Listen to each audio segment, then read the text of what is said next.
ya Tata, pe ya Mwana, pe ya Elimo Santu. Amen. Bolamu ba mokonzi wa biso Yesu Kristu. Bolingi ba Nzambe Tata, pe bondeko ba Elimo Santu. Bozala na bino baso. Bozala pe na yo. Bolingi yepote ya pe mapembeni ya ye. Tika te kombo ya Nzambe ezwa lokumu. Balobi te yoba yebisi biso Nzambe ya pesaki, Nzambe ya zwi, kombo ya ye ezwa lokumu. Toko sala misa maye po ya kobonza mama Mireille epai ya Nzambe. Misa maye ezali misa ya liwa te, ezali misa ya bomoi. Po kati ya boyambi toyebi te mama Mireille abandi bomoi bwa sika. Bomoi boye bokosila te. Nzambe atala lisusu masumu maete kasi akotisa ye okati ya boboto pe apema pembeni ya ye amono elongi ya Nzambe oyo alulaki uto azalaki awa na bomoi. Nzambe yemei ayeba kokokisa vide Nzambe mama atiki awa azali lisusu na bango te. Nzambe abondo pe mitema bayebaso bazoki bayebaki mama Mireille omokolo mwa lelo bazali na mawa pote ya tiki biso. Ya sango curé ya paroisse Saint-Alphonse okombo ya ngai mei tolingi ko présenter ba condoléance ya biso na libota mobimba.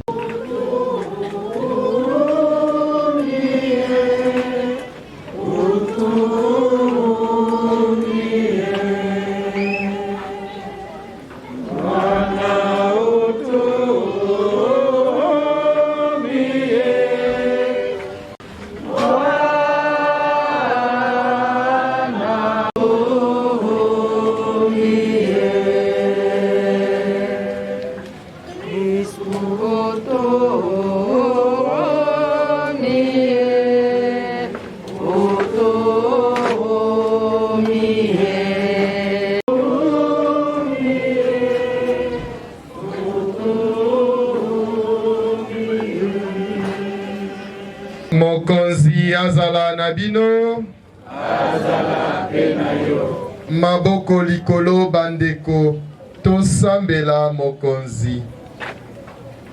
E Nzambe, omeseni koyokela biso mawa, pe kolimbisa biso. Olongoli mosaleli wa yo, mama Mireille Makali ose yelelo. Ayambaki yo pe atiaki motema na yo. Oyingisa ye sikawa omboka ya esengo ya lobiko. Obileko biso seko. Amen. Neko soko boko yo kapasi mingi. Baba ibikie.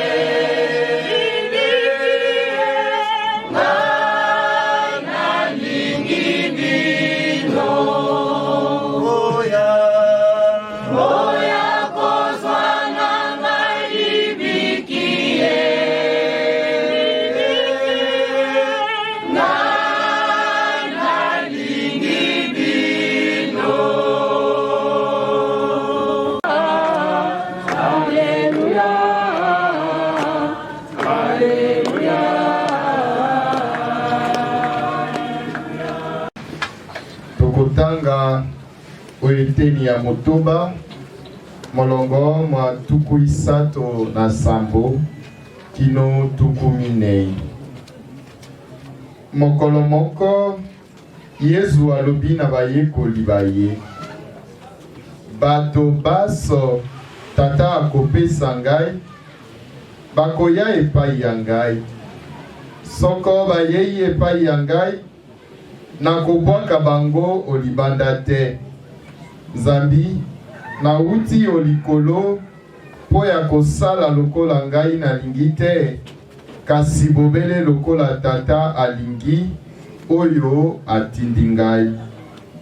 Tata alingi boye na bato baso ye apesi ngai nabungisa moto moko te.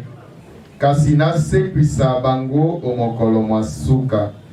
Tata wangai alingi te bayebaso bamoni mwana mpe bayambi ye bazwa bomoi bwa seko. Ngai nasekwisa bango omokolo mwa suka. Basototele lokumu na yo Kristo.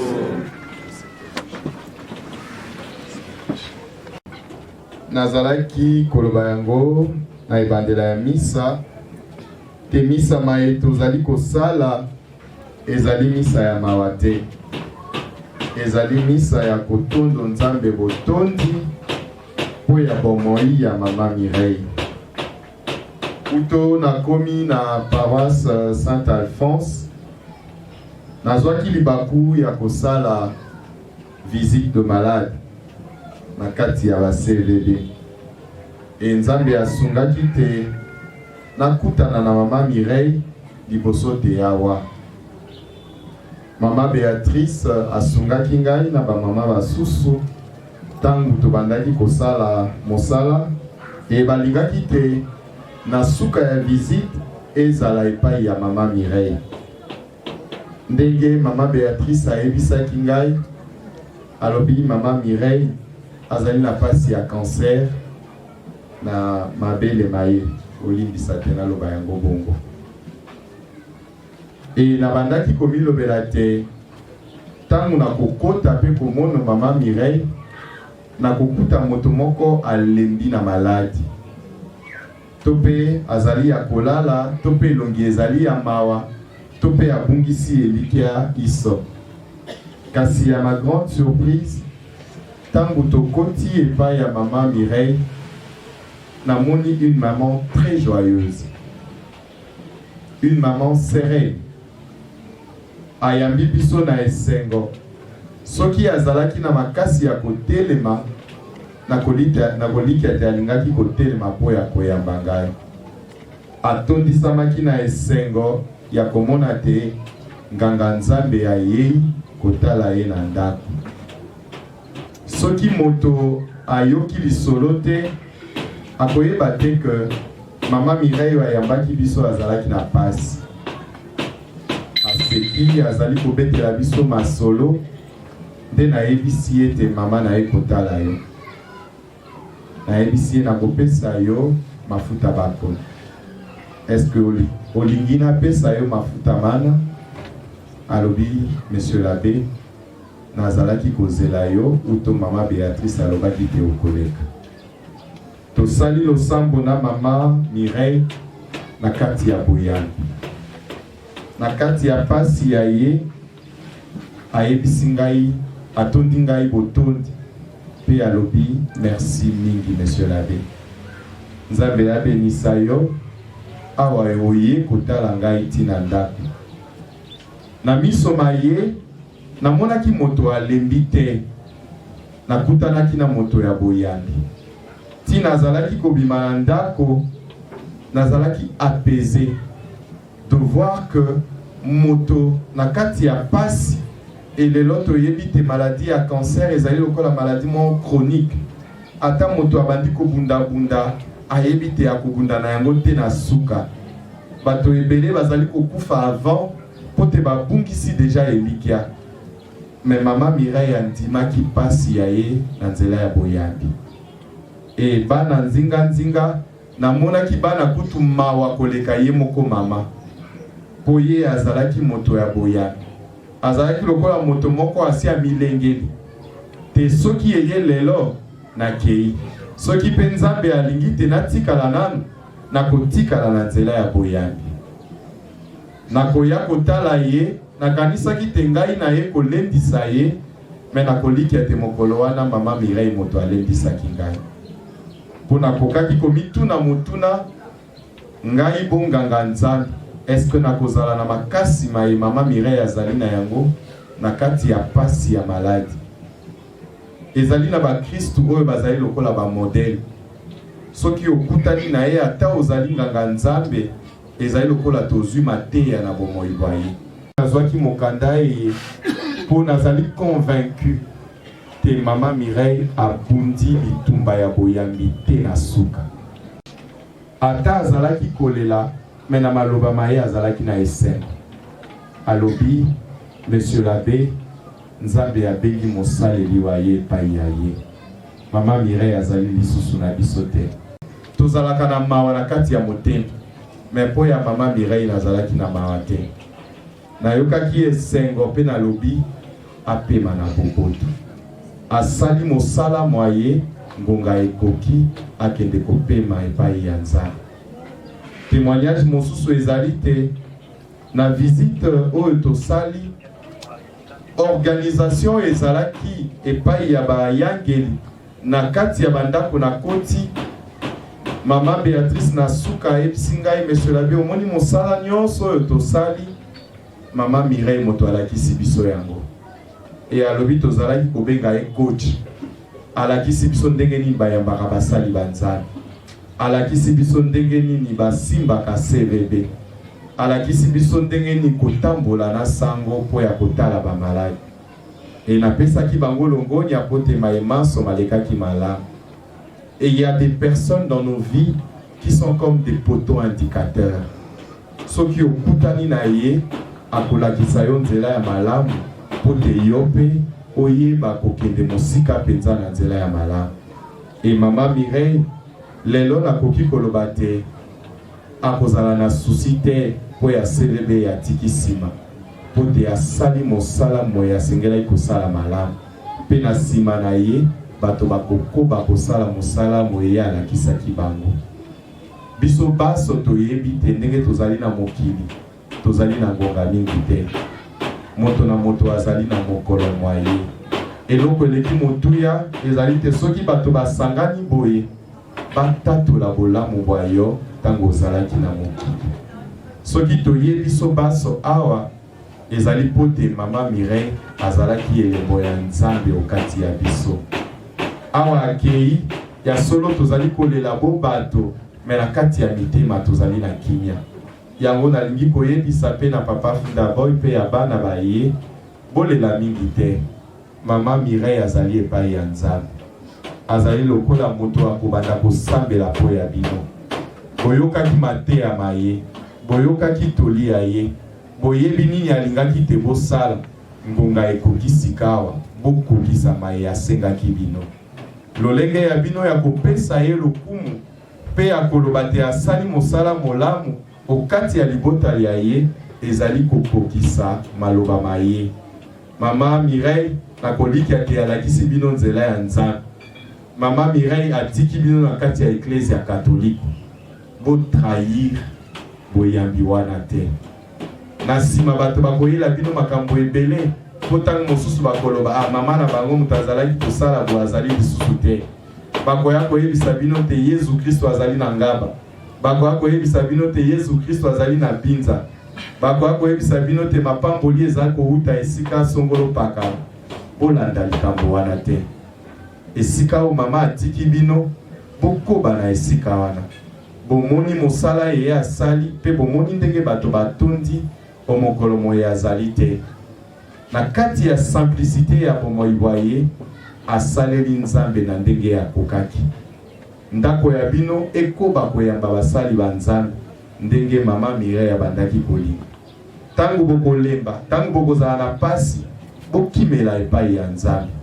Boluka bato ya mokili te, boluka libiki esika mosusu te, boluka be epai ya Yesu Kristo. Yango na sango elamu Yesu Kristo alobi, baebaso tata apesi ngai na kobungisa ata moto moko te. Etozali na elikia te, Yesu Kristo azali kokamba Maman Mireille sikao po ya komema ye na ndako ya tata. Po Yesu Kristo ayebisi biso te ya kobungisa moto moko te. Boyambi ezali likambo ya tralala te. Boyambi ezali likambo ya kobeta mbonda te. C'est dans de petites choses nde tokolakisaka boyambi wa biso. To ya kutanaki na ye dans la simplicité de la vie. Alakisaki comment elle croyait en Dieu. Yango po ya bolamu wa ye Nzambe azwa lokumu pe apelisa ye na boboto. Amen.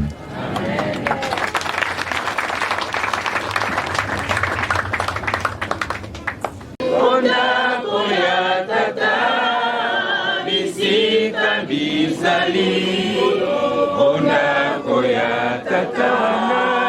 bisika bizali mingi onako ya tata bisika bizali soki bomote mbele na yebisaki bino sika wana kei kobongisela bino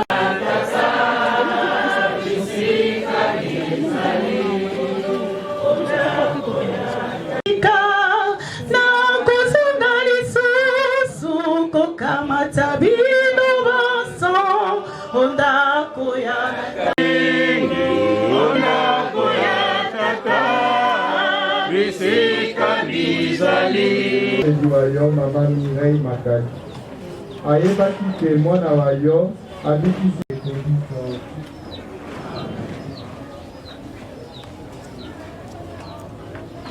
mokonzi azala na bino na banzelu mpe na bakanzelu na bangwende mpe na bankumu elongo na mapingama likolo maso tokoyembela nkembo yayo pe tokoloba tango iso.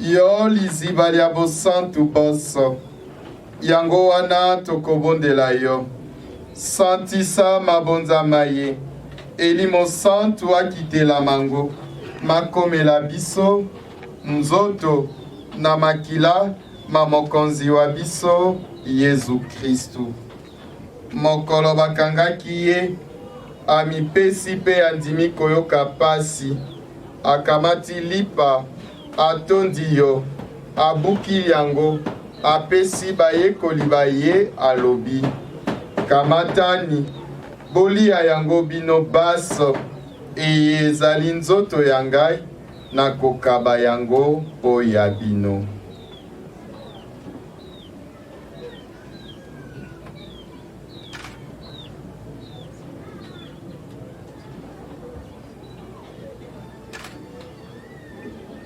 Mon Seigneur et mon Dieu.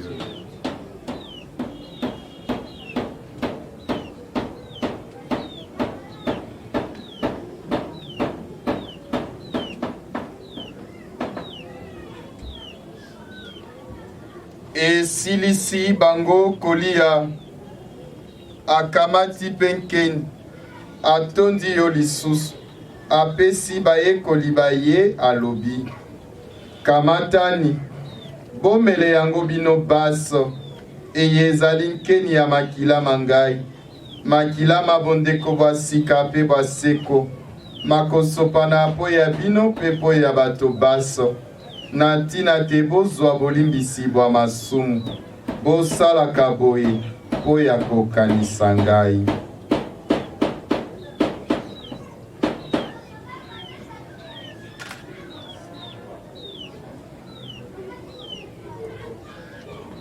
Précieux sang de Jésus-Christ, purifie-nous.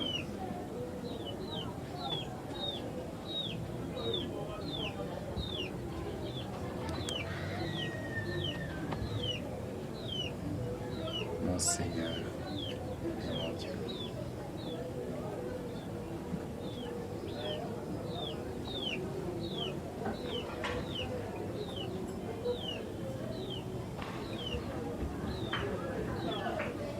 Mokonzi Yesu tokoyamba solo.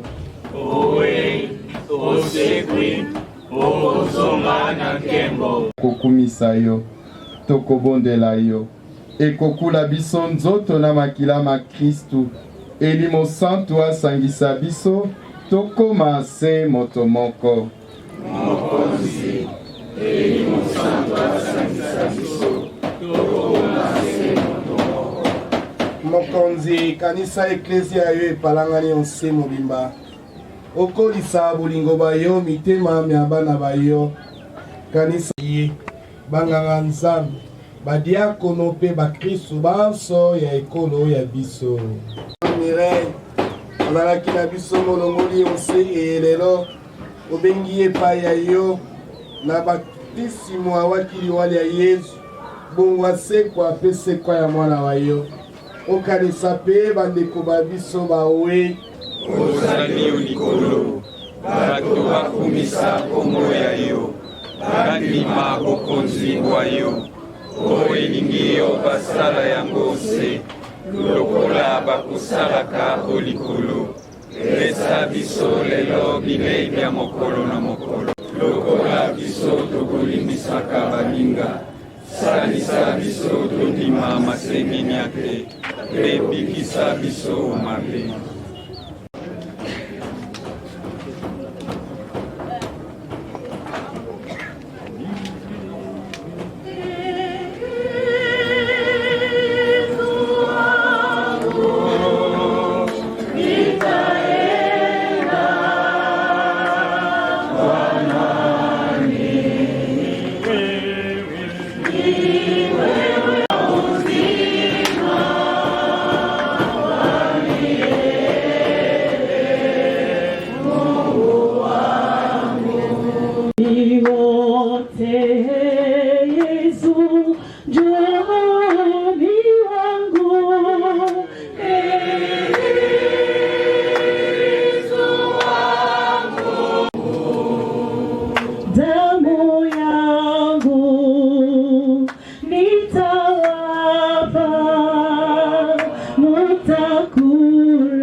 Mokonzi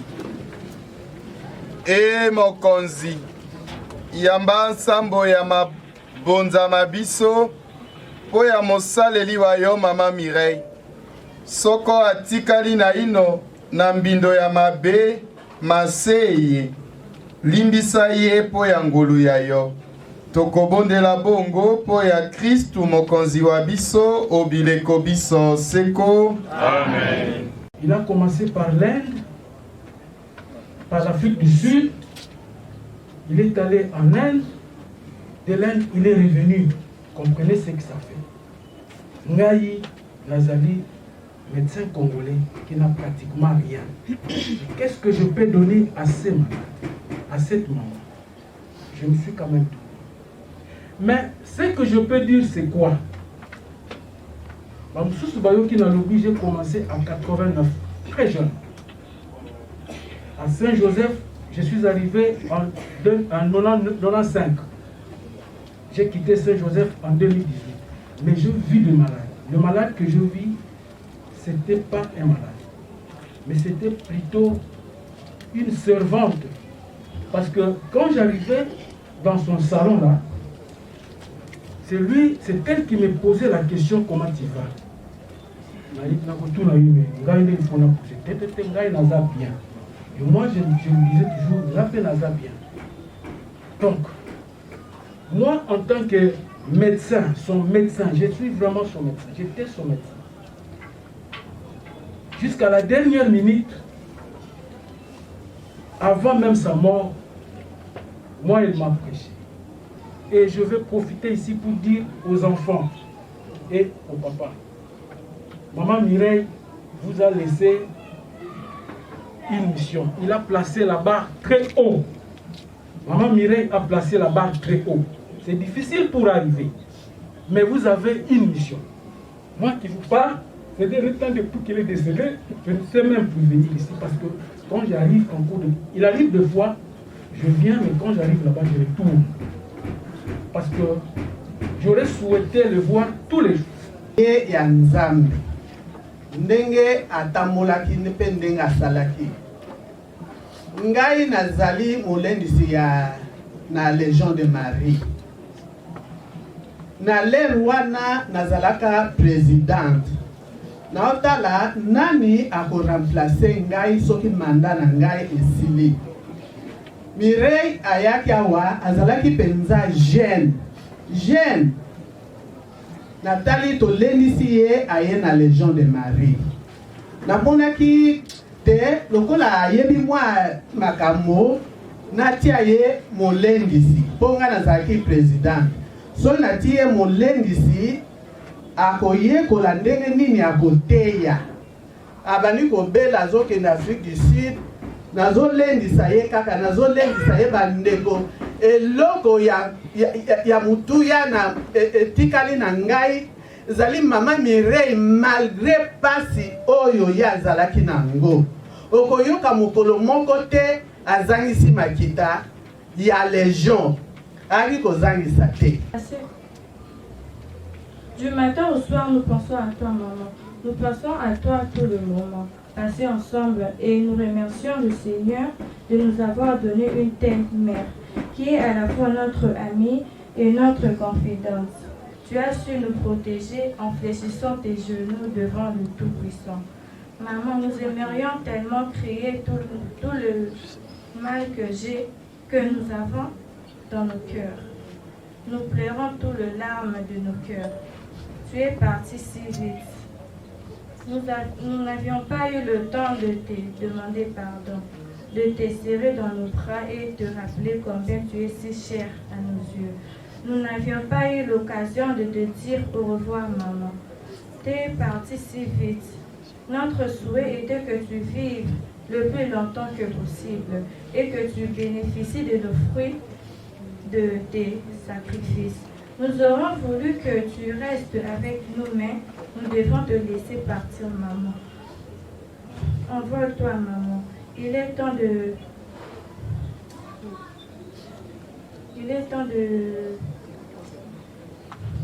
nous laisser partir. Il est temps que tu sois auprès des anges, là-haut dans le paradis, afin de prier pour nous. Avant de partir, maman, nous voulons te dire merci de nous avoir donné la vie, de nous avoir aimés, protégés et d'avoir veillé sur nous.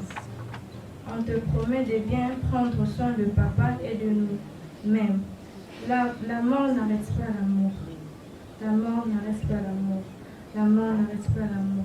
On t'aimera toujours, en sachant qu'une mère ne meurt jamais, mais elle cesse juste d'exister. Merci.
Maman Mireille Azalaki Nabomoinaye.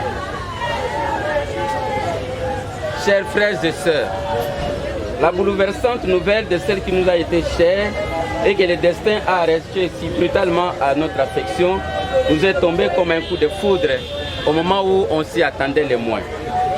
Elle a gardé longtemps son lit de malade, certes, mais nous n'avions pas cédé un seul instant au désespoir, étant convaincus que le miracle divin était aussi possible.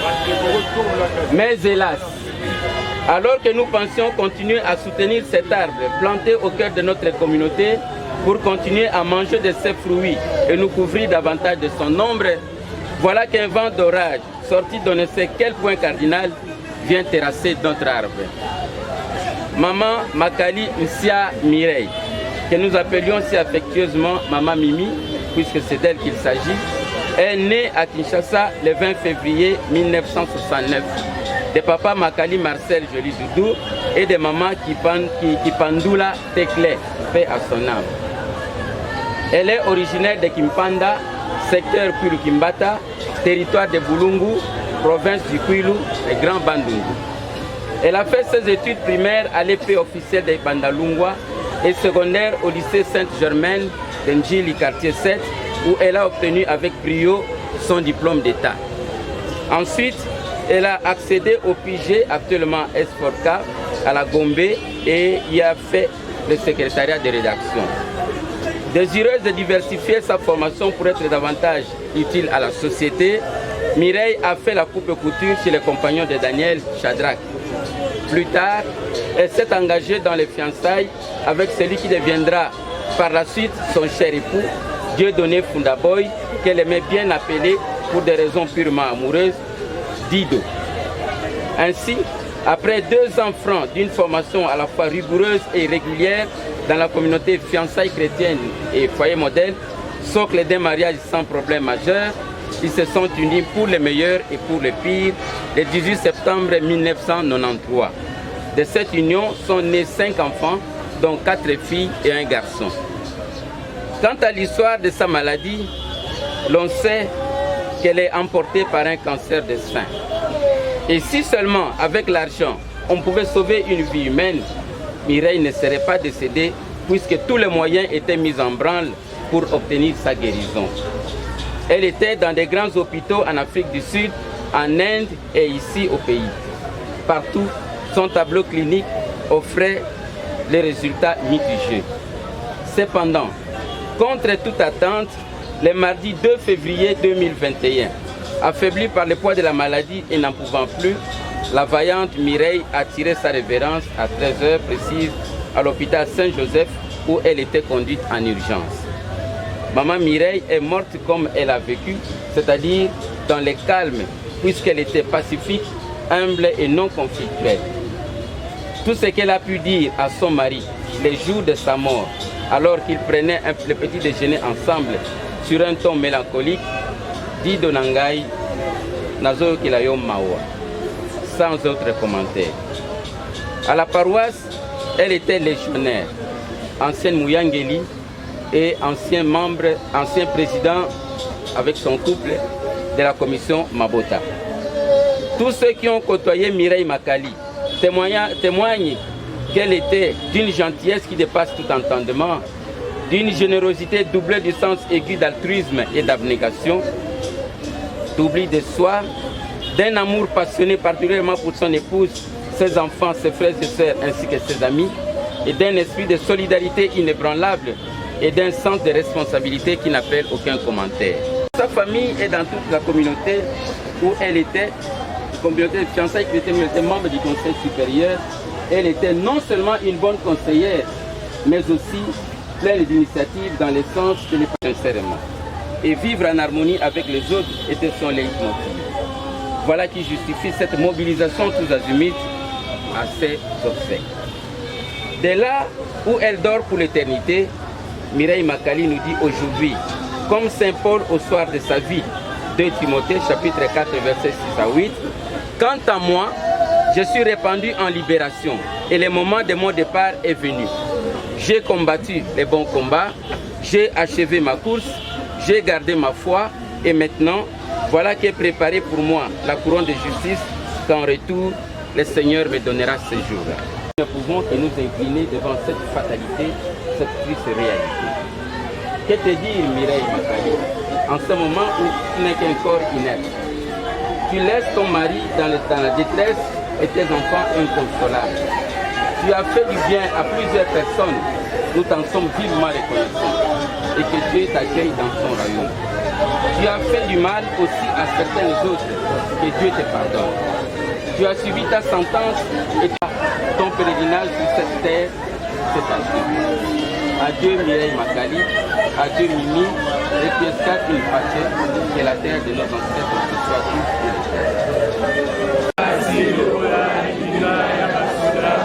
motema mwangai mokokumisa mokonzi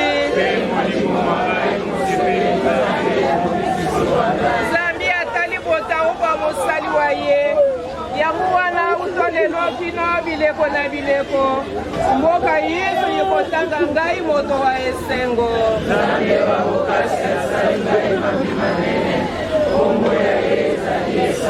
mpe mibu na mibu ngolo ya ye kokitela bato bakobanga ye azwa manso na bolobeli bwa ye bongo basepela amen.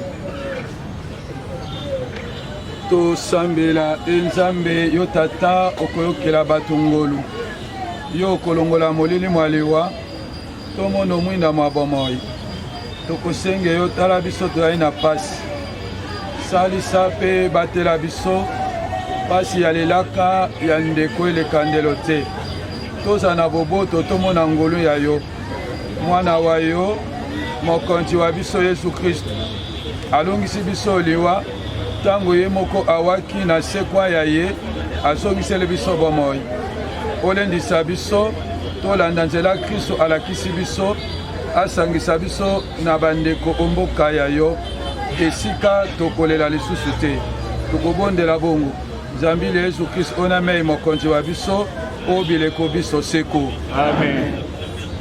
e mokonzi otandela biso matoi oyoka losambola biso tokosenge yo mpo ya mosaleli wa yo Mireille obiangi ye mpe olongoli ye o mokili lelo afanda sikawa omboka ya yo ya mwinda mpe ya boboto tokobondela bongo mpo ya kristo mokonzi wa biso obileko biso seko amen.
Là où vous aviez l'habitude de la retrouver,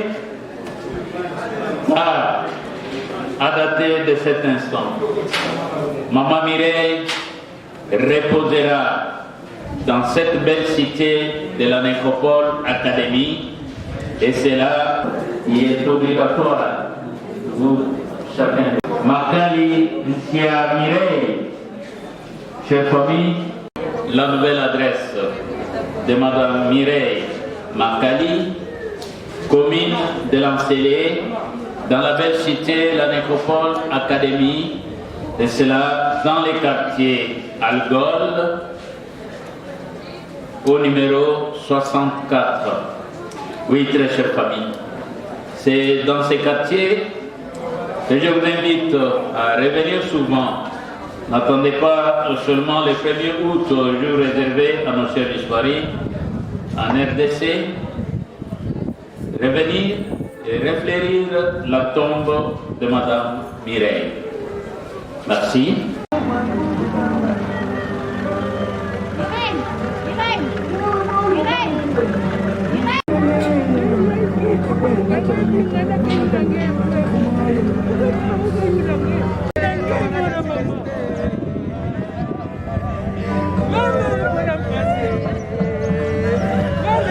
Madame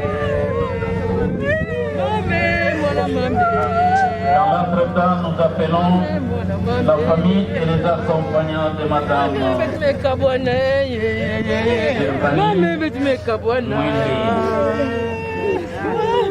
de pouvoir s'apprêter les groupes de 20 personnes, s'il vous plaît, et que chacun porte convenablement le masque. 20 personnes pour la famille de Madame Gervanie.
S'il vous plaît, c'est sûr.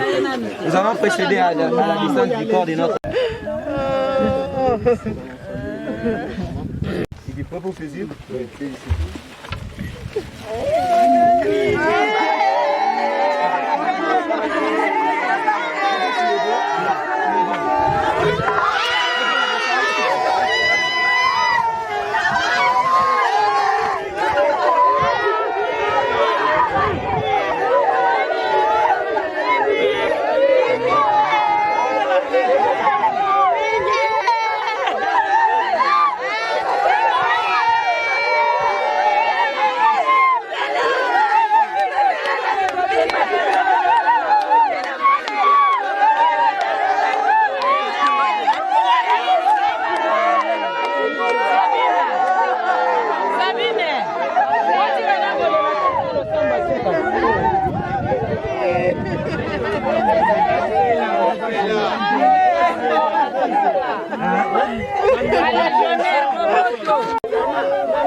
pesa yo loko move ya kobikisa bato boyambi boye bozala mwinda mokolakisa biso nzela te tosala mosala na motema moko topelisa bipai biso moto mwa bolingi yo tokamba bato bazali kati ya molili tolendisa baye balembi tosalisa basomoke babongola motema boyambi boye botambwisa biso nzela ya boboto po te nsima ya etumba wonse tokutana lisusu na baninga balegion bansi oyo esika ya nkembo mpe ya bolingi yo tosangana na bango ndako ya tata seko amen. Balegionnaire basila bawa na bakristu basusu banso basila bawa bapema na boboto po ya ngolu ya nzambe amen. Ndeko Mireille apema na boboto po ya ngolu ya nzambe tokotondo nzambe. Ndeko Mireille apema na boboto po ya ngolu ya nzambe tokotondo nzambe. Ndeko Mireille apema na boboto po ya ngolu ya nzambe tokotondo nzambe.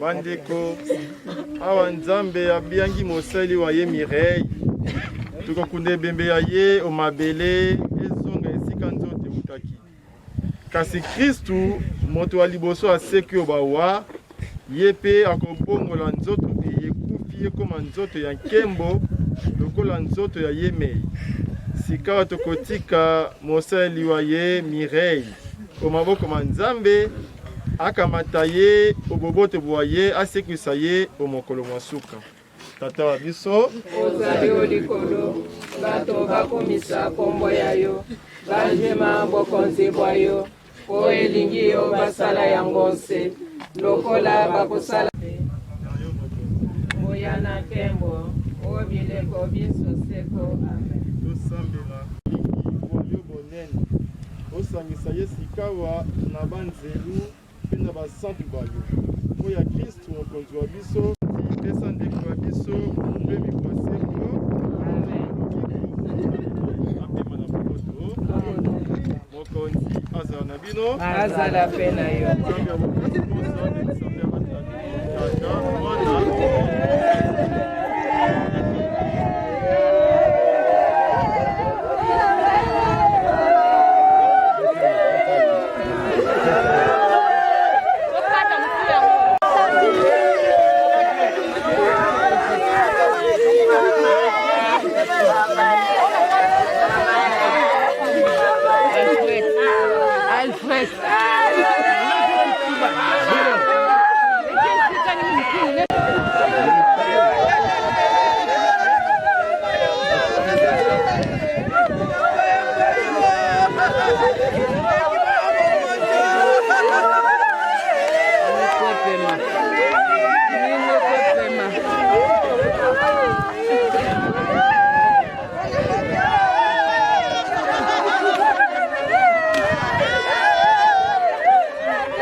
olongoli autina pate moko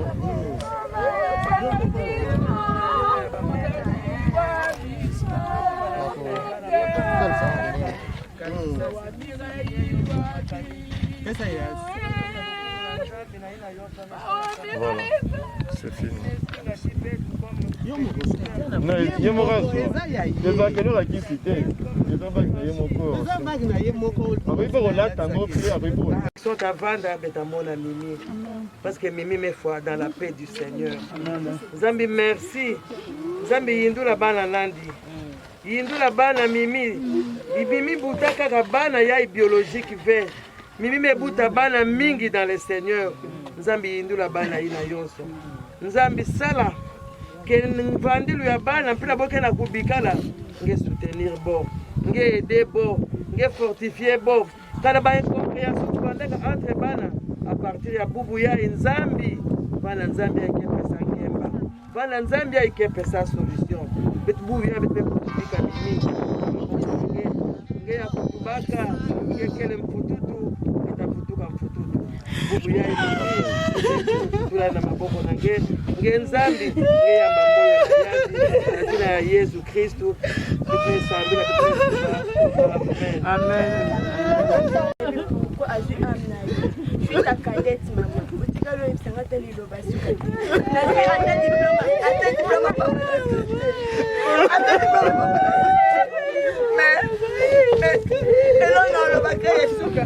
Merci de ne pas protéger une malade. On te dit qu'on se l'a dit maman. Que ton âme repose en paix.